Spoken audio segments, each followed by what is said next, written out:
Hello student, आज हम start करते हैं chapter 6 that is molecular basis of inheritance. Last lecture हमने पढ़ा था अबाउट इनहेरिटेंस कि जो मैसेजेस होते हैं वो पेरेंट्स से नेक्स्ट प्रोजेनी में जीन्स कैरी करते हैं, लेकिन आज हमें उनका मॉलिक्यूलर बेसिस क्या है, वो जो इनहेरिटेंस जीन हो रहे थे उनका मॉलिक्यूलर बेसिस है उसको स्टडी करना है। तो चैप्टर 6 के कुछ इंपॉर्टेंट टर्म्स हैं वो आज आपके सामने हैं। सबसे पहले न्यूक्लिक एसिड मीन्स आज हम अपने चैप्टर में जो मेन टर्म पे फोकस करेंगे वो होगी nucleic acid, that is DNA and RNA, यानी deoxyribose nucleic acid and ribose nucleic acid. अब क्वेश्चन ये कि इनका नाम न्यूक्लिक एसिड क्यों है, क्योंकि सबसे पहले फेडरिक मिशन ने 1869 में इनको सेल के न्यूक्लियस से आइसोलेट किया था, तो इनको न्यूक्लिन नाम दिया गया जो कि बाद में हो गया न्यूक्लिक एसिड। ओके, तो न्यूक्लिक एसिड है DNA and RNA, genetic material है ये, और नाम दिया था फेडरिक मिशन ने in 1869। And why nucleic acid? Because they isolate from the nucleus of a cell. Now DNA and RNA, DNA and RNA both are genetic material. DNA mainly double helix and RNA is single helix. Helix का मतलब होता है जैसे कोई spiral shaped structure होती है उसके लिए हम टर्म यूज करते हैं हेलिक्स। जो डीएनए होता है वो डबल हेलिक्स होता है और आरएनए सिंगल हेलिक्स होता है। ऑलमोस्ट जितनी भी यूकैरियोट्स हैं उनमें DNA as a genetic material होता है, और जो वायरस होते हैं उसमें RNA as a genetic material present होता है, क्योंकि ये सिंगल हेलिक्स की फॉर्म में प्रेजेंट होता है। जैसे आप एड्स के वायरस की बात करते हैं, राइनो वायरस की बात करते हैं, तो सभी में जो जेनेटिक मटेरियल है वो किस फॉर्म में होता है? आरएनए की फॉर्म में होता है। अब उसके बाद में कुछ टर्म्स और आती है, डीएनए भी और डिटेल स्ट्रक्चर हमने करना है। उससे पहले 3 टर्म्स आती है आरएनए के लिए, that is mRNA messenger RNA, tRNA transfer RNA and rRNA is a ribosomal RNA. तो इन तीनों के फंक्शन क्या हैं? तो जो मैसेंजर आरएनए होता है तो ऑब्वियस है इसके नाम में ही इसका मीनिंग है मैसेज को कैरी करना, कि ये डीएनए से राइबोसोम्स के पास मैसेज लेके जाते हैं, नेसेसरी इंफॉर्मेशन को कैरी फॉरवर्ड करते हैं, और वो इंफॉर्मेशन किसके रिगार्डिंग होती है? About protein synthesis. ओके, तो प्रोटीन सिंथेसिस के लिए जो भी नेसेसरी इंफॉर्मेशन होगी वो कैरी करता है मैसेंजर आरएनए, और वो कहाँ से कहाँ लेके जाता है उसको? DNA to ribosome. राइबोसोम क्यों? Because we know that ribosomes are the protein factory, जहाँ पर प्रोटीन का सिंथेसिस होता है, इसलिए हम कहते हैं राइबोसोम प्रोटीन की फैक्ट्री है। तो इंफॉर्मेशन भी कहाँ ले जाई जाएगी? राइबोसोम के ऊपर। Now transfer RNA, transfer RNA का जो ये तो इसने तो मैसेज कैरी किया था, मैसेज कैरी फॉरवर्ड किया था। अब ये क्या ट्रांसफर करता है? Amino acid to the ribosome. इसको राइबोसोम के पास में अमीनो एसिड्स लेकर जाने हैं। क्यों? क्योंकि हम जानते हैं कि जो प्रोटीन्स होते हैं तो प्रोटीन का जो बेसिक यूनिट होता है वो क्या होता है? Amino acid. और बहुत सारे अमीनो एसिड जब इकट्ठे होते हैं उनके बीच एक बॉन्ड बनता है, दैट इज पेप्टाइड बॉन्ड, और वो अमीनो एसिड्स आपस में पेप्टाइड बॉन्ड से कनेक्ट होकर क्या बना देंगे? प्रोटीन बना देते हैं। तो ट्रांसफर आरएनए का काम हो गया अमीनो एसिड्स को भेजना राइबोसोम के पास में, ताकि वो अमीनो एसिड्स वहाँ इकट्ठे हो, गैदर्ड हो, उनके बीच पेप्टाइड बॉन्ड बने और फिर उसके बाद में प्रोटीन का फॉर्मेशन हो जाए। Now ribosomal RNA, ribosomal RNA का काम होता है प्रोवाइड सब सेलुलर स्ट्रक्चर टू राइबोसोम। ये राइबोसोम्स को एक सब सेलुलर स्ट्रक्चर देता है जहाँ राइबोसोम अटैच होते हैं और फिर राइबोसोम प्रोटीन सिंथेसिस करना स्टार्ट कर देते हैं। तो ये थी राइबोसोम की 3 टर्म जो इस चैप्टर में बार बार यूज होगी, दैट इज एमआरएनए, टीआरएनए और rRNA. Now on the next point that is nucleoside and nucleotide. ये टॉपिक समझना बहुत ज़रूरी है, क्योंकि जब हम डीएनए के स्ट्रक्चर पढ़ते हैं तो हम डेफिनेशन देते हैं कि डीएनए इसका पॉलीमर है।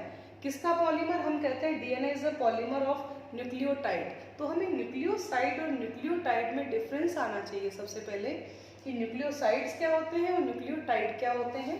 तो न्यूक्लियोसाइड्स जो होते हैं, जैसे अभी यहाँ पर हमने बात की थी कि डीएनए का फुल नेम होता है डीऑक्सीराइबोस न्यूक्लिक एसिड, आरएनए होता है राइबोस न्यूक्लिक एसिड। मीन्स कि डीएनए में जो शुगर होती है वो डीऑक्सीराइबोस टाइप की होती है, डीऑक्सीराइबोस, और आरएनए में जो शुगर होती है वो होती है राइबोस टाइप।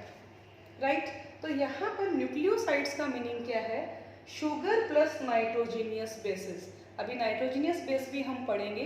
11th क्लास में हमने पढ़ा था प्यूरिन और पिरिमिडिन्स के बारे में, वो इसके बाद में कि प्यूरिन्स कौन से होते हैं, पिरिमिडिन्स कौन से होते हैं। तो शुगर के साथ यदि सिर्फ नाइट्रोजीनियस बेस अटैच है तो उसको हम कहते हैं न्यूक्लियोसाइड। और यदि शुगर और नाइट्रोजीनियस बेस के साथ में फॉस्फेट ग्रुप भी अटैच है, फॉस्फोरिक एसिड भी प्रेजेंट है, तो it is term as nucleotide.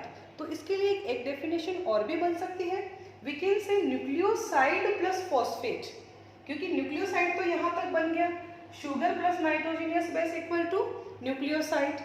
और न्यूक्लियोटाइड में एडिशनल क्या आ गया? शुगर और नाइट्रोजीनियस बेस तो है, उसके साथ एक फॉस्फेट ग्रुप और अटैच हो जाता है।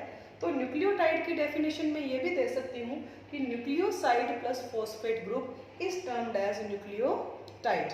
तो ये थी स्टूडेंट कुछ general information about molecular basis of inheritance.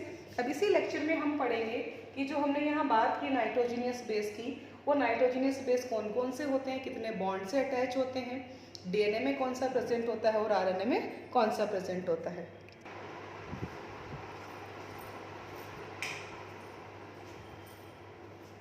तो स्टूडेंट्स अब कुछ और टर्म्स हैं हमारे सामने, जैसे कि प्यूरिन्स और पिरिमिडिन्स क्या होते हैं। तो प्यूरिन्स जैसे बायोमॉलिक्यूल का चैप्टर था क्लास 11th में, वहाँ पर हम ये टर्म्स देखते हैं। प्यूरिन्स जो होते हैं वो 2 रिंग्ड होते हैं, यानी 2 रिंग अटैच होती है। पिरिमिडिन्स में ओनली 1 रिंग होती है। जो प्यूरिन्स होते हैं उनमें होता है ए एंड जी। तो ए होता है एडेनोसिन और जी होता है ग्वानिन। ओके। पिरिमिडिन्स होते हैं वो ओनली 1 रिंग्ड होते हैं और उसमें आता है C for cytosine and T for thymine. Okay, एक बार वापस रिपीट करते हैं। प्यूरिन्स में एडेनोसिन एंड ग्वानिन, और जो पिरिमिडिन्स होते हैं उसमें साइटोसिन एंड थाइमिन। अब एक चीज़ हमें जो ध्यान रखनी है कि यहाँ पर ये जो थाइमिन होता है, ओके, डीएनए में तो थाइमिन प्रेजेंट होता है, लेकिन आरएनए में, जो आरएनए जेनेटिक मटेरियल है, वहाँ पर थाइमिन रिप्लेस होता है यूरेसिल्स। तो ये बात हमें आगे भी ध्यान रखनी होगी जब हम आरएनए पढ़ेंगे कि यहाँ पर तो डीएनए में तो ये प्यूरिन्स और पिरिमिडिन्स है, यहाँ पर जो थाइमिन रिप्लेस होता है आरएनए में, वो किससे होता है? यूरेसिल से हो जाता है, राइट। तो अब उसके बाद 2 बॉन्ड और पढ़ते हैं, ग्लाइकोसिडिक बॉन्ड और फॉस्फोडाइस्टर बॉन्ड। लेकिन उससे पहले कि जब डीएनए का मॉडल बनता है तो उस डीएनए के मॉडल में नाइट्रोजीनियस बेस कौन किससे अटैच होता है? तो एक प्यूरिन एक पिरिमिडिन के साथ अटैच होता है और उनके बीच में हाइड्रोजन की बॉन्डिंग होती है लाइक दिस। जैसे मैंने यहाँ पर ये डीएनए का मॉडल बनाया, तो इस डीएनए के मॉडल में ये डबल हेलिक्स स्ट्रक्चर है। यहाँ पर ये नाइट्रोजीनियस बेस ऐसे स्टेप्स बनाते हैं, जैसे कोई स्पाइरल स्टेयरकेस होता है, उसमें जो स्टेप्स बनी हुई होती है वो किसकी है? नाइट्रोजीनियस बेस की। तो यहाँ पर एडेनोसिन हमेशा थाइमिन से कनेक्ट होगा और साइटोसिन हमेशा ग्वानिन के साथ में अटैच होगा। एडेनोसिन थाइमिन के साथ में और साइटोसिन ग्वानिन के साथ में। बस जब आरएनए की बात करेंगे तो थाइमिन को कौन रिप्लेस कर देगा? यूरेसिल कर देगा। और इनके बीच में जो बॉन्ड होता है, ये बॉन्ड कौन सा होता है? Hydrogen bond. अब जैसे एडेनिन और थाइमिन के बीच की बात करूं तो यहाँ पर 2 हाइड्रोजन बॉन्ड होते हैं, 2 लाइन से रिप्रेजेंट किया जाता है। और साइटोसिन और ग्वानिन के बीच में से 3 लाइन रिप्रेजेंट की जाती है। मीन्स यहाँ पर जो हाइड्रोजन बॉन्ड होते हैं वो कितने होते हैं? 3 होते हैं।